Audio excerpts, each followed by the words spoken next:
في لحظات كده في الحياة بتحس فيها إن أنت متجمد مكانك، الخوف ماسكك من كل ناحية، لا قادر تتقدم ولا عارف تلف وترجع تاني. يمكن تكون خايف من المستقبل أو من الفشل أو من المرض أو حتى من نظرة الناس ليك. بس خليني هنا بقى أقولك على حاجة مهمة جدا، إن الخوف يا صاحبي مش دايما عدوك زي ما بقولك كده بالظبط. وده ببساطة لأن الخوف ممكن يكون جرس إنذار، جرس بيقولك إنك محتاج تتوكل على ربنا أكتر من كده. لكن بقى المشكلة إننا ساعات بنسيب الخوف يكبر جوانا لحد ما يعمينا عن الحقيقة، والحقيقة إن الإيمان أقوى علاج للخوف، لأن الإيمان مش بس كلام، الإيمان طاقة بتخلي قلبك ثابت حتى لو الدنيا حوالين منك كانت بتتهز. علشان كده بقى في الفيديو ده هنتكلم عن 7 أركان أساسية لو طبقتها بصدق مش بس هتتغلب على خوفك، ده أنت كمان هتحوله لقوة تدفعك لقدام. هتبدأ تعترف بخوفك بدل ما تهرب منه، وهتربطه بربنا بدل ما هتربطه بالضعف، وكمان هتتعلم ازاي تحول الفكرة السلبية لدعاء يطمنك. فشد حيلك بقى كده وافتح قلبك وخلينا نبدأ الرحلة دي سوا. بس في الأول كده ما تنساش تشترك في القناة لو لسه ما اشتركتش، وتعمل لايك للفيديو لو لسه ما عملتش، وبالمرة كده تسيب لي تعليق بسيط تقول لي رأيك ايه في الموضوعات اللي بنقدمها دي، ولو عندك اقتراح لموضوع معين يا ريت تسيبه لنا في التعليقات. وما تنساش بقى أهم حاجة، وهي انك تفعل زر الجرس علشان تجيلك اشعارات بالفيديوهات الجديدة اول باول. الركن الاول معانا النهارده يا عزيزي هو اعترف بخوفك. الانكار يا صاحبي والعناد بيقوي اي حاجه، علشان كده بقى يا بطل مفيش حل غير الاعتراف. ومش عاوزك تستغرب من الكلام ده، لان الاعتراف هنا مش ضعف، بالعكس تماما، ده اول علامه ان انت اقوى، لانك بتواجه الحقيقه بدل ما تهرب منها. المشكله بقى ان كتير مننا بيحاول يخبي خوفه ويقعد يقول لك انا تمام، انا مش فارق معايا، بس هو من جواه عمال بيتكسر كل يوم شويه. بس هنا بقى خليني اقولك على حاجه مهمه جدا، ان اللي بيهرب من خوفه بيعيش عبد ليه، وده لان الخوف لما بتسيبه جواك من غير ما تواجهه فبيكبر وبيتوحش جواك لحد ما يسيطر على حياتك من غير ما تحس. علم النفس يا صاحبي بيقول ان اول خطوه في العلاج هي انك تسمي الحاجه اللي انت حاسس بيها، يعني تسميها وتبص لها من غير اي خجل. وعلى فكره الدين هو كمان بيأكد المعنى ده، لان ربنا سبحانه وتعالى علمنا نكون صادقين حتى مع نفسنا. واسمع كده، بسم الله الرحمن الرحيم، بل الإنسان على نفسه بصيرة ولو ألقى معاذيره. يعني لو حاولت تبرر وتغطي فقلبك عارف الحقيقة. خاف يا صاحبي وما تتكسفش من الخوف، بس أهم حاجة إنك تعترف إنك خايف، وقول لنفسك أنا خايف، بس الخوف ده مش هيمشيني على مزاجه، الإيمان هو اللي هيمشيني. صدقني يا صاحبي ساعتها هتحس بحاجة غريبة جدا، وكأنك شلت جبل كان واقف على صدرك، لأنك أول ما تسمي خوفك وتبصله من الغروب فبيصغر بعينك وبيبدأ يتحول من حاجة بتشلك لحاجة بتعلمك. فما تهربش بقى ولا تلبس قناع الشجاعة المزيفة، وواجه نفسك بصدق، لأن الصدق مع النفس هو أول خطوة في الحرية وأول خطوة في الإيمان الحقيقي. الركن التاني بقى يا عزيزي هو اربط خوفك بالله. دايما يا صاحبي كده ردد وقول اللهم إني أعوذ بك من الهم والحزن. بص يا صديقي، الخوف مش دايما حاجة وحشة، لأنه أوقات كتير بيكون رسالة من ربنا تقول لك ارجع لي. يعني الخوف مش دايما عدوك، انت بس محتاج تربطه بربنا بدل ما تسيبه يربطك بالدنيا. يعني لما الخوف يهاجمك ما تجريش وتدور على الناس، اجري ودور على رب الناس. قولها كده بقلبك مش بس بلسانك يا صاحبي، اللهم إني أعوذ بك من الهم والحزن، وأعوذ بك من العجز والكسل، وأعوذ بك من الجبن والبخل، وأعوذ بك من غلبة الدين وقهر الرجال.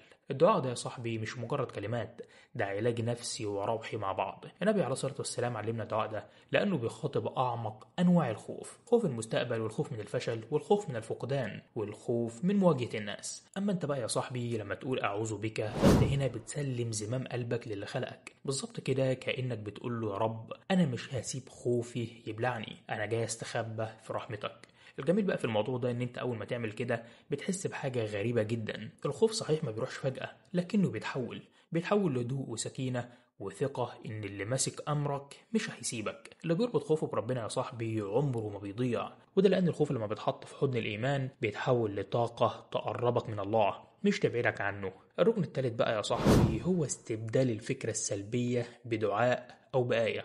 بص يا صاحبي، الخوف دايما بيبدأ من فكرة صغيرة بتعدي في دماغك، وبعد شوية بتكبر وبتتحول لقلق وضغط وهم. لكن بقى اللي ما يعرفوش كتير من الناس ان الفكرة دي ممكن تتبدل زي ما بتبدل قناة التلفزيون عادي او بتقلب صفحة في كتاب.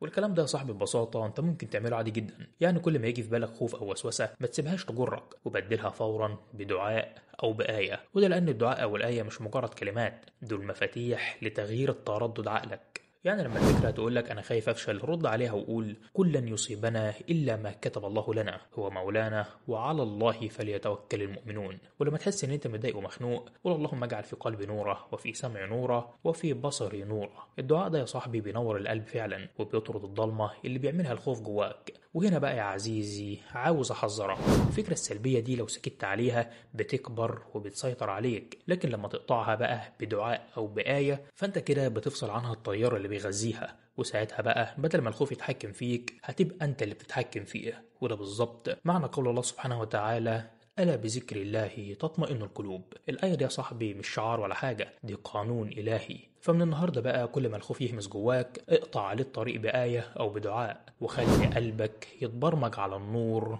بدل الضلمة. الركن الرابع بقى يا صاحبي خد خطوة رغم الخوف. الإيمان يا صاحبي مش انعدام الخوف، لازم تكون عارف الكلام ده كويس جدا. وده ببساطة لأن الإيمان إنك تتحرك رغم وجود الخوف. الإيمان يا صاحبي مش فراغ من الخوف، ولا إنك تبقى سوبرمان وما تحسش بوجع. وده لأن الإيمان الحقيقي هو لحظة القرار إنك تمشي حتى وانت خايف. وده ببساطة لأنك واثق إن ربنا معاك. وعلى فكرة الموضوع ده بسيط جدا لكنه عميق في نفس الوقت. يعني كل ما تقف قدام حاجة بتخوفك وتفضل تبص عليها وتهرب منها فالخوف هنا بيكبر، لكن بقى لو عملت خطوة صغيرة ناحية الحاجة دي فالخوف هنا بيتبدل مكانه وبيبقى أصغر، وخطتك بتكبر وثقتك في نفسك بتزيد. يعني انت مش لازم تعمل قفزة جامدة ولا حاجة، لأن خطوة واحدة بس بسيطة بس معمولة بإصرار ممكن تكسر الخوف القديم اللي في دماغك. أما الركن الخامس بقى يا صاحبي فصلي وقت القلق. بص يا عزيزي القلق كده كده جاي، هنا بقى عاوز أول ما القلق يجيلك الحقه بسرعة قبل ما يسيطر عليك وخد الدواء بتاعه.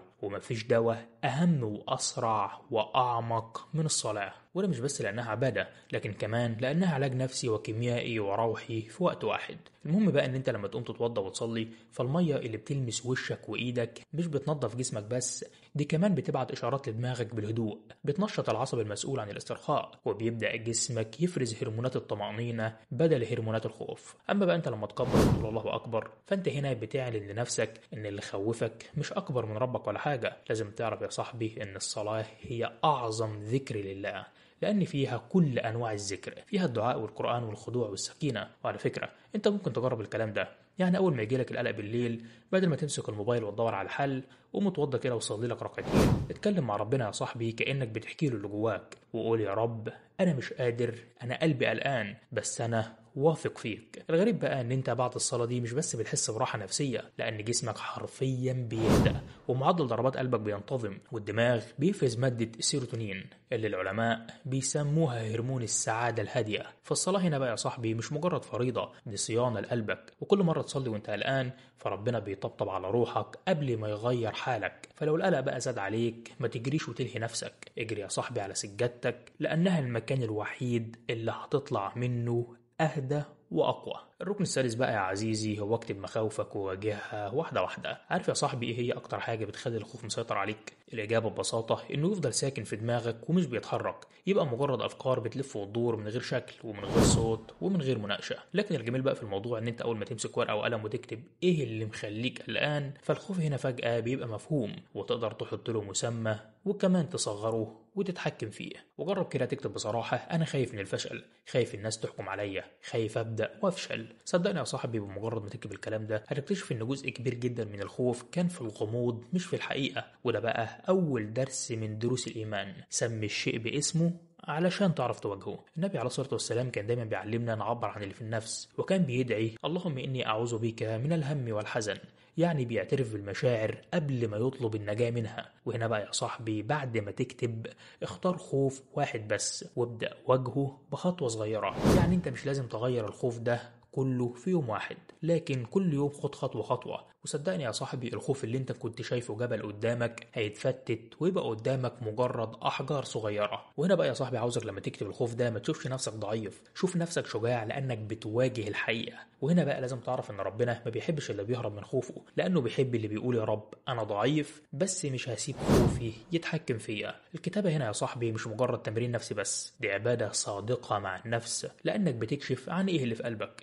وهو ده بقى يا بطل أول طريق العلاج، إنك تبص جواك بصدق وتبدأ تتحرك بكل ثقة. الركن السابع بقى يا بطل هو ذكر نفسك دايما إن ربنا أكبر من مخاوفك. اسمعني كويس يا صاحبي في الحتة دي، كل خوف جواك له حجم، بس ربنا دايما أكبر منه. هو صحيح الخوف ده ممكن يكون كبير في عينك، بس صدقني أول ما ترفع بصرك كده لفوق هتشوف إن مفيش حاجة أكبر من اللي خلقك وخلق الخوف نفسه. الخوف يا صاحبي ساعات بيعمل قلب وبيخليك تشوف المشكلة ضخمة جدا والنجاة منها مستحيلة. بس أول ما تذكر نفسك بقى بالله أكبر الصورة كلها بتتغير قدامك. الكلمة دي يا صاحبي مش بس افتتاح للصلاة، الكلمة دي مفتاح النجاة من كل حالة ضعف في حياتك. علشان كده يا صاحبي انت لما بتقول الله أكبر فانت هنا بتعلن جوه نفسك وبتقول يا خوف انت صغير وربنا أعظم منك. ساعتها بقى العقل بيهدى والنفس بتتوازن، وده لأن الإيمان بيحط كل حاجة في حجمها الحقيقي. وهنا بقى يا صاحبي كل مرة يجيلك الخوف علشان يسيطر عليك رد عليه بكلمة واحدة بس: